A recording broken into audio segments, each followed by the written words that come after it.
we can also use this technology to invite others to come in, like the DQP coaches. You're one of those, or Peter, I'm sure, would love to come. And you don't have to fly. You can actually share some ideas.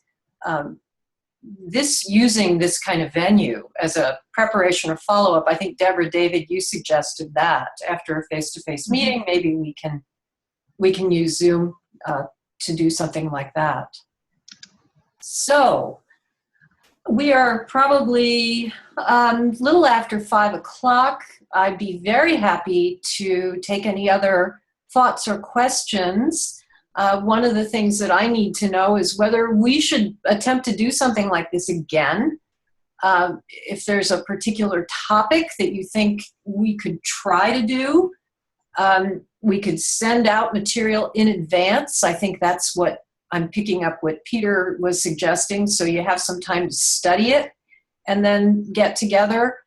And again, I want to emphasize what we hoped is that we could enable community-minded leaders across the country who are keeping up with innovations in learning outcomes and assessment to swap ideas without having to travel.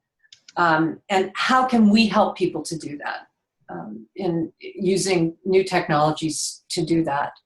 So anybody, someone, oh, Deborah, David, I forgot to mention the Cal State system is a partner with the community colleges in doing that threshold work. That's really helps get people thinking about improving transfer outcomes too, as a matter of fact. Yeah. Dan. Could I put in a plug for something that I have no vested interest in? Sure. Let me see if I can do this. I wonder how many of you might be familiar with this. Yeah, I thought Peter would be. This book just came out. If you look at those authors, their names might be familiar. Yeah, Richard Aram, the new book that he just brought out. Yes. These are the people from Academically Adrift. Mm-hmm. Focusing on this question of quality in education. I started looking at this book last week. The authors and most of the editors and most of the authors are big fans of standardized assessments in higher education. Mm-hmm. And, there's one chapter here that's very interesting.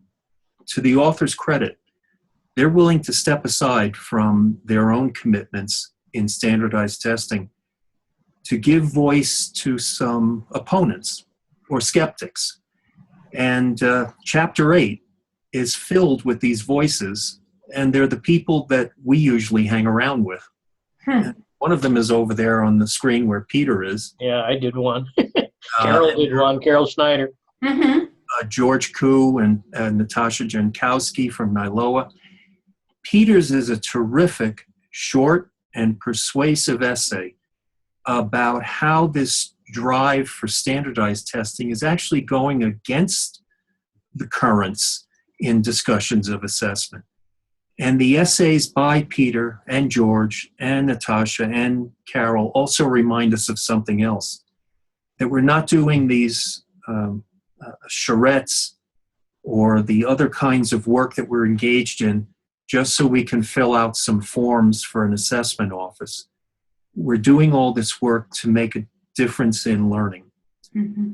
And it's all faculty centered. It's decentralized. It focuses on what we need on our campuses with the resources we have available.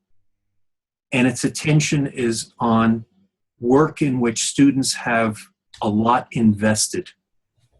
Work in which they're working personally with faculty. Mm-hmm. Work that's not, it's not work that's something added to the actual responsibilities of students in their courses.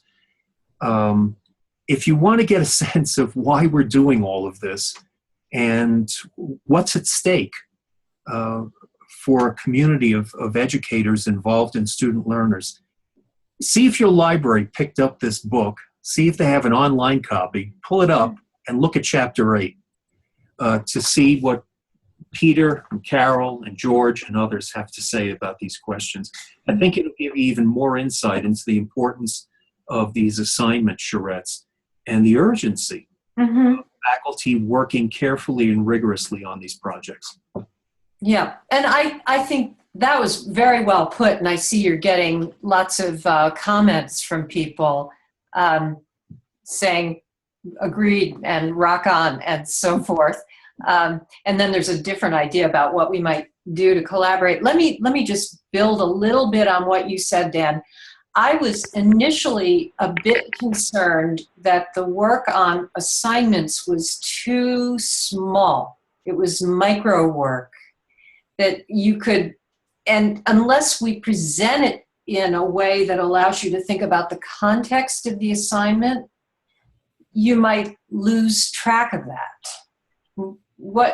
What's always seemed important to me is that we see the assignment as an organic part of something very much bigger, which is a course, which is very much part of an aligned curriculum that's really critically important, not just in a single institution, but across institutions. So the idea of collaborating on the assignment could be seen as a way to collaborate for student success when they move from one institution for another. But that seems like so much to put in your head, you know?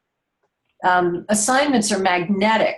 People love them. You can attract faculty with assignments all the time, but to try and to do that with a sense of alignment and scaffolding and standards of quality, I think that's the big challenge. And I do believe that that's one of the things that AAC&U and NALOA are trying to figure out. How do we talk about the alignment? How do we talk about the quality? How do we think about how this affects transfer students?